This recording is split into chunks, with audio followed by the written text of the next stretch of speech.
السلام علیکم ورحمۃ اللہ وبرکاتہ۔ سب تعریفیں اس اللہ کی ہے جس نے ہم پر اپنی نعمتوں کو پورا کیا اور سزاؤں کو دور کیا، اور درود و سلام ہو اس کے نبی صلی اللہ علیہ وسلم پر اور آپ کی آل پر اور آپ کے اصحاب اطہر پر۔ اما بعد، ایک مسلمان فضیلت اور برکت والے اوقات کو امکان بر افضل قربات کو بجا لا کر اللہ کا تقرب حاصل کر کے قیمتی بناتا ہے۔ طاعات اور عبادات کے مواسم میں سے ایک ذی الحجہ کا پہلا عشرہ ہے۔ یہ وہ ایام ہے جن کی قدر کو اللہ نے بڑا کیا ہے اور ان کی شان کو بلند کیا ہے۔ چنانچہ رب تعالی نے اپنے اس ارشاد میں انہی پہلے 10 دن کی قسم اٹھائی ہے۔ والفجر ولیال عشر، قسم ہے فجر کی اور 10 راتوں کی۔ جمہور مفسرین کا قول یہ ہے کہ اس سے مراد ذی الحجہ کے پہلے عشرے کے دن اور رات ہیں۔ یہی حضرت ابن عباس رضی اللہ عنہما سے منقول ہے، اور یہی وہ ایام معلومات ہے جن میں اللہ تعالیٰ کے ذکر کی کثرت کرنے کا اس آیت میں حکم ہے۔ وَيَذْكُرُ اسْمَ اللَّهِ فِي أَيَّامٍ مَّعْلُومَاتٍ عَلَى مَا رَزَقَهُم مِّن بَهِيمَةِ الْأَنْعَامِ، اور ان مقرر دنوں میں اللہ کا نام یاد کریں ان چوپایوں پر جو پالتو ہیں۔ حضرت ابن عباس رضی اللہ عنہما سے روایت ہے کہ ایام معلومات سے مراد ایام عشر، اور ایام معدودات سے مراد ایام تشریق ہے۔ ان ایام کی فضیلت اور ان ایام میں اللہ کی عبادت کرنے کی فضیلت کے بارے میں حضرت ابن عباس رضی اللہ عنہما سے روایت ہے کہ نبی کریم صلی اللہ علیہ وسلم نے ارشاد فرمایا، کوئی عمل کسی دنوں میں ان دنوں میں کیے عمل سے زیادہ افضل نہیں۔ لوگوں نے عرض کیا جہاد بھی نہیں؟ نبی کریم صلی اللہ علیہ وسلم نے فرمایا، جہاد بھی نہیں مگر وہ آدمی جو نکلا اور اس نے اپنی جان اور مال کو خطرے میں ڈالا اور کچھ بھی لے کر نہ لوٹا۔ اور دوسروں کی روایت میں ہے کہ کوئی ایام نہیں کہ جن میں عمل اللہ کو ان دنوں میں کیے عمل سے زیادہ محبوب ہو، یعنی ذی الحجہ کے پہلے 10 دن۔ لوگوں نے عرض کیا، اے اللہ کے رسول، جہاد فی سبیل اللہ بھی نہیں؟ آپ صلی اللہ علیہ وسلم نے ارشاد فرمایا، جہاد فی سبیل اللہ بھی نہیں مگر وہ آدمی جو اپنی جان و مال کو لے کر نکلا پھر کچھ بھی لے کر نہ لوٹا، یعنی شہید ہی ہو گیا۔ موسم حج کے یہ دن دنیا کے سب سے افضل ایام اور اللہ کے نزدیک سب سے عظیم دن سمجھے جاتے ہیں۔ حضرت جابر رضی اللہ عنہ سے روایت ہے کہ نبی کریم صلی اللہ علیہ وسلم نے ارشاد فرمایا، ذی الحجہ کے 10 دنوں سے زیادہ افضل اللہ کے نزدیک کوئی دن نہیں ہے۔ ان دنوں میں ذکر اللہ کی کثرت کرنا اور کئی طرح کا اذکار کرنا مستحب ہے، جیسے تحمید، تکبیر اور تحلیل۔ حضرت سمرہ بن جندب رضی اللہ عنہ سے روایت ہے کہ نبی کریم صلی اللہ علیہ وسلم نے ارشاد فرمایا، اللہ کے نزدیک سب سے محبوب کلام 4 ہے، سبحان اللہ، الحمد للہ، لا الہ الا اللہ اور اللہ اکبر، اور تم ان میں سے سب سے پہلے جس کو بھی کہو اس سے تمہیں کوئی نقصان نہیں۔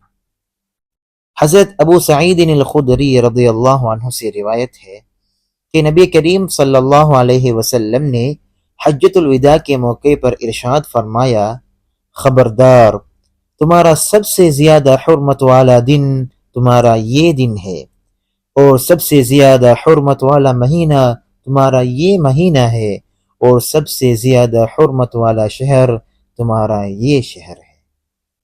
ان دنوں میں ارکان اسلام میں سے ایک رکن ادا کیا جاتا ہے اور وہ حج اکبر ہے۔ انہی میں عرفے کا وہ دن آتا ہے جس میں ایک حاجی ارکان حج میں سے سب سے بڑے رکن کو ادا کرتا ہے اور وہ وقوف عرفہ ہے۔ اسی دن میں رب تعالی نے دین اسلام کو مکمل فرما کر اپنے نعمت کو بھی مکمل فرما دیا۔ یہ گناہوں سے مغفرت اور جہنم سے آزادی کا دن ہے۔ سیدہ عائشہ رضی اللہ عنہا سے روایت ہے کہ نبی کریم صلی اللہ علیہ وسلم نے ارشاد فرمایا، یوم عرفہ سے زیادہ کوئی دن نہیں جس میں رب تعالی کثرت کے ساتھ بندوں کو آگ سے آزاد کرتے ہیں، اور بے شک اس دن وہ آسمان دنیا کے قریب آ جاتا ہے، فرشتوں پر ان سے فخر کرتا ہے اور ارشاد فرماتا ہے یہ بندے کیا چاہتے ہیں۔ اس دن غیر حاجی کے لیے روزہ رکھنا سنت ہے۔ حضرت ابو قتادہ انصاری رضی اللہ عنہ سے روایت ہے کہ نبی کریم صلی اللہ علیہ وسلم سے یوم عرفے کے روزے کے بارے میں پوچھا گیا تو نبی کریم صلی اللہ علیہ وسلم نے ارشاد فرمایا، اس دن کا روزہ گزشتہ اور آئندہ کے ایک برس کے گناہوں کو بخش دیتا ہے۔ اور صحیح مسلم کی ہی ایک دوسری روایت میں ہے کہ میں اللہ پر گمان رکھتا ہوں کہ عرفے کے دن کا روزہ گزشتہ ایک برس کے اور آئندہ ایک برس کے گناہوں کو معاف کر دیتا ہے۔ عرفے کی فجر سے ہی وہ مخصوص تکبیر شروع ہو جاتی ہے جو فرض نمازوں کے بعد کہی جاتی ہے، اور ان 10 دنوں میں یوم نحر قربانی کا دن بھی ہے جو ایام معدودات میں سے ہے، جن کے بارے میں ارشاد باری تعالی ہے، وَاذْكُرُوا اللَّهَ فِي أَيَّامٍ مَعْدُودَاتٍ، اور اللہ تعالی کی یاد گنتی کے چند ایام تشریق میں کرو۔ حضرت عبداللہ بن قرط رضی اللہ عنہ سے روایت ہے کہ نبی کریم صلی اللہ علیہ وسلم نے ارشاد فرمایا، اللہ کے نزدیک سب سے عظیم دن نحر کا دن ہے، پھر یوم قر ہے۔ ثور رحمہ اللہ کہتے ہیں کہ یوم قر یہ عید قربان کا دوسرا دن ہے، یوم نحر یہ حج اکبر کا دن ہے۔ اس دن نبی کریم صلی اللہ علیہ وسلم نے اپنے حج میں جمرات کے درمیان وقوف فرمایا تھا اور ارشاد فرمایا یہ حج اکبر کا دن ہے۔ اسی دن میں رب تعالی کا تقرب پانے کے لیے قربانی کے جانور ذبح کیے جاتے ہیں۔ حضرت ابو ہریرہ رضی اللہ عنہ سے روایت ہے کہ نبی کریم صلی اللہ علیہ وسلم نے ارشاد فرمایا، جسے وسعت ہو اور اس کے باوجود وہ قربانی نہیں کرتا وہ ہماری عیدگاہ کے قریب مت آئے۔ جو قربانی کرنا چاہتا ہو اس کے لیے سنت یہ ہے کہ وہ ذی الحجہ کے پہلے عشرے کے داخل ہوتے ہی یا جس وقت سے بھی قربانی کرنے کی نیت کر لے تب سے نہ ناخن تراشے اور نہ اپنے بال کاٹے اور نہ اپنے کھال کو کسی جگہ سے کاٹے۔ سیدہ ام سلمہ رضی اللہ عنہا سے روایت ہے کہ نبی کریم صلی اللہ علیہ وسلم نے ارشاد فرمایا، جب ذی الحجہ کا عشرہ داخل ہو جائے اور تم میں سے کسی کا ارادہ قربانی کرنے کا ہو تو وہ اپنے بالوں اور کھال میں سے کچھ کو بھی نہ چھوئے، یعنی نہ کاٹے۔ اور صحیح مسلم کی ہی ایک روایت میں ہے کہ جب تم ذی الحجہ کا چاند دیکھ لو اور تم میں سے کسی کا ارادہ قربانی کرنے کا ہو تو وہ اپنے بالوں اور ناخنوں کو کاٹنے سے رک جائے۔ ایام عشر میں مطلق تکبیر کہنا بھی مستحب ہے، چنانچہ حضرت ابن عمر رضی اللہ عنہما اور حضرت ابو ہریرہ رضی اللہ عنہ ایام عشر میں بازار کی طرف تکبیر کہتے ہوئے نکلتے تھے اور ان کی تکبیر سن کر لوگ بھی تکبیر کہنے لگتے۔